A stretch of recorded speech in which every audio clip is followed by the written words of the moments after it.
샬롬, 오늘은 아브라함에 대한 말씀을 함께 나누고자 합니다. 아브라함은 믿음의 조상으로 잘 알려져 있죠.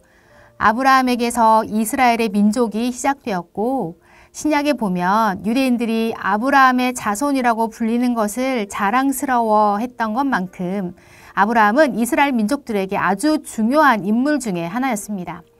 오늘은 아브라함이 무엇 때문에 믿음의 조상이라고 불리게 되었는지 살펴보고 우리의 믿음도 성장하는 시간이 되기를 소망합니다. 창세기 12장 1절부터 3절의 말씀입니다. 여호와께서 아브라함에게 이르시되 너는 너의 고향과 친척과 아버지의 집을 떠나 내가 내게 보여줄 땅으로 가라.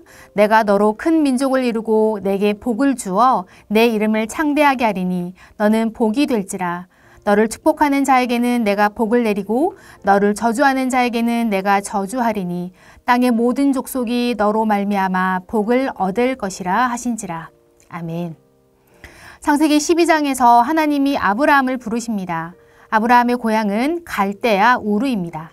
이곳은 티그리스 강과 유프라테스 강이 만나는 남쪽 지역으로 역사적으로도 이곳은 메소포타미아라는 화려한 문화를 꽃피운 곳이었습니다. 그리고 지금은 아버지 데라를 따라서 두 강의 북쪽 지역인 하란으로 옮겨온 상황입니다. 비유하자면 저도 가본 적은 없지만 뉴욕의 맨해튼 거리에서 브로드웨이로 옮겨간 정도가 될까요? 아브라함은 아주 풍족하게 살았던 사람입니다. 그랬던 아브라함에게 하나님이 찾아오셔서 고향과 친척과 아버지의 집을 떠나 너에게 보여줄 땅으로 가라고 하십니다. 이 말씀을 읽을 때 우리는 목적지도 알려주지 않고 그저 가라는 명령에 순종한 아브라함의 믿음을 높이 평가합니다. 그런데 그것보다 당시 아브라함의 상황을 한번 생각해 보시죠. 화려한 문화와 안정적인 생활을 접고 어딘지도 모르는 곳으로 떠나야 하는 상황입니다. 또한 당시는 부족 사회였기에 그 무리에서 떨어져 나오는 것은 너무 위험한 일이었습니다. 자신의 방패막이가 되어주던 지리적, 사회적 조건들을 두고 떠나오는 일은 분명히 어려운 일이었을 겁니다. 그런데 아브라함이 순종합니다. 더 정확히는 여호와의 말씀을 따라갑니다. 그렇다면 아브라함이 따랐던 하나님의 말씀은 무엇일까요? 자손과 땅, 그리고 복을 주시겠다는 하나님의 약속이었습니다. 아브라함은 이 약속을 신뢰하였고 자신이 가지고 있었던 방패 마귀를 놓고 오직 여호와만 의지하겠노라 결단한 것입니다.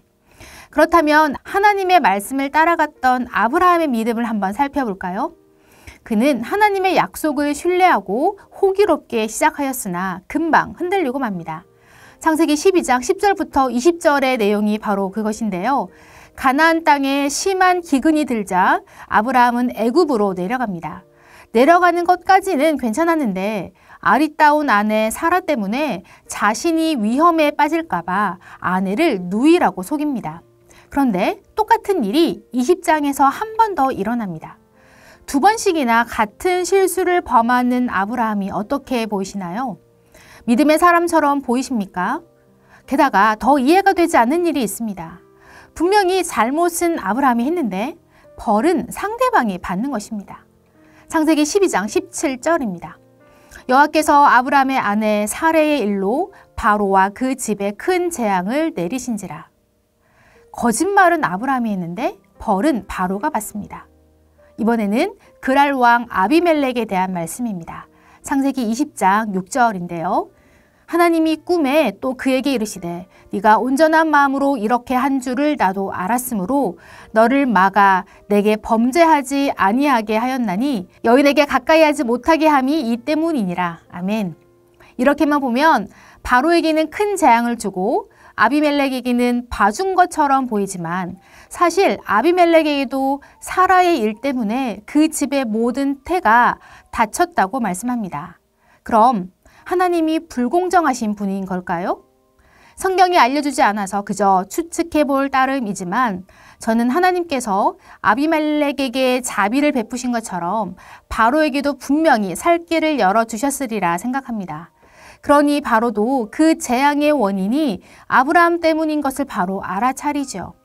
그럼 하나님은 왜 이렇게까지 엄하고 단호한 태도를 보이실까요? 바로 하나님의 약속 때문이었습니다. 만약에 사라가 왕들에게 넘어갔다면 자손에 대한 하나님의 약속이 깨어질 수도 있었기 때문입니다.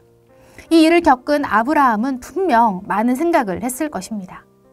그런데 이러했던 아브라함도 창세기 22장에 가면 놀랍게 성장합니다. 바로 이삭을 번제로 바치는 시험을 통과한 것이죠. 하나님은 아브라함에게 이제야 네가 하나님을 경외하는 줄을 알았다라고 말씀하십니다. 하나님을 경외하는 믿음은 한순간에 만들어지지 않습니다. 수차례 실수하고 넘어지고 흔들리는 모든 과정을 겪어내어야 단단해지는 것이 바로 믿음인 것입니다.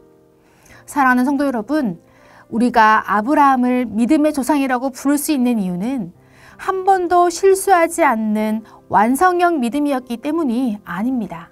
오히려 아브라함은 여러 번 흔들렸고 때로는 인간적인 방법을 사용하다가 하나님의 언약을 깨트릴 뻔한 아주 연약한 믿음이었습니다. 그럼에도 불구하고 하나님의 말씀을 신뢰했고 그때마다 가르치시고 인도하시는 하나님의 말씀을 따라간 사람이었습니다. 이런 아브라함을 통해 우리는 두 가지 교훈을 배울 수 있습니다. 첫째, 아브라함의 믿음은 하나님을 바라보는 것이었습니다. 아브라함이 믿음의 조상이 된 것은 단지 이삭을 제단 위에 올렸기 때문이 아닙니다. 거기까지 오는 모든 과정 속에서 오직 하나님만 바라보았기 때문입니다. 두 번이나 같은 실수를 하고 분명한 약속을 받았음에도 하갈을 통해 아들을 낳는 것을 보면 충분히 자신에게 실망할 수 있었을 텐데 아브라함은 자신이 아니라 자신을 붙잡아 주시는 하나님을 바라보았습니다. 하나님은 이런 아브라함의 믿음을 의로 여겨주셨습니다. 사랑하는 성도 여러분, 믿음은 우리가 이룬 성과나 결과로 얻어지는 것이 아닙니다. 먼저 우리를 찾아오시고 불러주신 그 하나님을 바라보는 것에서부터 시작하는 것입니다. 우리는 연약하지만 우리를 부르신 하나님은 강하신 분인 것을 신뢰하며 그분을 떠나지 않는 여러분이 되시길 축복합니다. 둘째, 하나님은 신실하신 분이라는 것입니다. 하나님의 약속은 아브라함이 아니라 하나님이 직접 이루셨습니다. 아브라함의 불신앙적인 태도에도 불구하고 하나님은 다시 약속하셨고 붙잡아 주셨으며 결국 약속을 이루셨습니다. 사라의 일을 한번 보십시오. 하나님은 자신의 약속이 깨어질 것을 보시고 급하고도 단호하게 그 일을 멈추셨습니다. 하나님의 약속을 방해하려는 세력들은 끊임없이 우리를 찾아오고 유혹하지만 하나님이 막아주십니다. 왜냐하면 하나님은 우리를 통해 일하시기 때문입니다. 그렇다면 이렇게 연약한 우리를 굳이 사용하시는 이유는 무엇일까요? 세상 가운데서 인격적인 하나님을 보여내기 위해서입니다. 이적과 기사로 자신을 드러낼 수도 있지만 하나님은 우리를 통해 세상 가운데서 자신을 보여내시고 하나님을 신뢰하는 사람을 통해 이 세상을 축복하길 원하십니다. 모든 족속이 너로 말미암아 복을 얻을 것이라. 하나님의 최종 목적은 믿음의 사람 아브라함을 통해 모든 열방에게 복을 주시는 것이었고 정말 아브라함의 후손으로 오신 그리스도를 통해 모든 족속이 하나님의 백성이 되는 복을 받게 하셨습니다. 그 일을 위해 하나님은 끊임없이 기다려주시고 참아주시고 가르치시며 인도하셨습니다. 그러니 지금 우리가 해야 할 일은 흔들리더라도 하나님을 신뢰하며 따라가는 것인 줄 믿습니다. 사랑하는 성도 여러분, 하나님이 아브라함을 부르셨던 것처럼 우리도 하나님의 부름을 받았습니다. 그러니 하나님의 말씀을 따라가는 여러분이 되시면 좋겠습니다.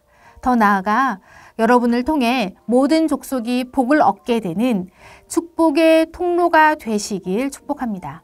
그 걸음이 쉽지 않더라도 신실하신 하나님을 바라보며 용감히 한 걸음을 내딛는 여러분의 삶이 되시길 축복합니다.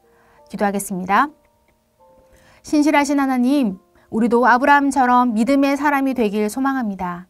하나님이 부르실 때 내가 쥐고 있던 것을 놓고 하나님을 붙잡는 용기를 주시고 비록 실수하더라도 보호하시고 인도하시는 하나님을 신뢰하게 하시며 결국에는 하나님의 말씀에 순종하는 사람이 되게 도와주십시오. 그래서 온전히 신실하신 하나님을 바라보는 자, 하나님의 뜻을 이루어 드리는 자가 되게 도와주시옵소서. 예수님의 이름으로 기도합니다. 아멘.